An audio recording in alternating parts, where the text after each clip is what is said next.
Jeshi la Marekani limesema vikosi vyake vilivyoko Mashariki ya Kati vimewekwa katika hali ya tahadhari ya juu kufuatia vitisho vya Iran vya kujibu mashambulizi ya Israel yaliyofanyika mjini Beirut, Lebanon.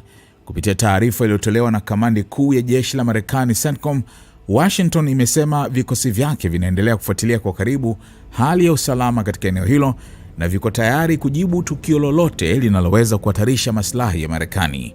Vikosi vya Marekani kote Mashariki ya Kati vinaendelea kuwa macho na viko tayari, ilisema CENTCOM kupitia mtandao wa X, ikiambatanisha ujumbe huo na video za shughuli za kijeshi za vikosi vyake.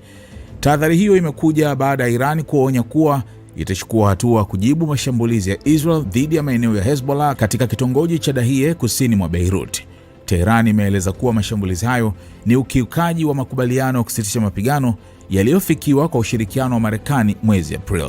Wakati huo huo, Qatar imechukua hatua za tahadhari katika sekta ya usafiri wa anga kwa kuagiza mashirika ya ndege kuepuka baadhi ya njia za anga zinazopita karibu na mpaka wake wa Bahrain na Iran.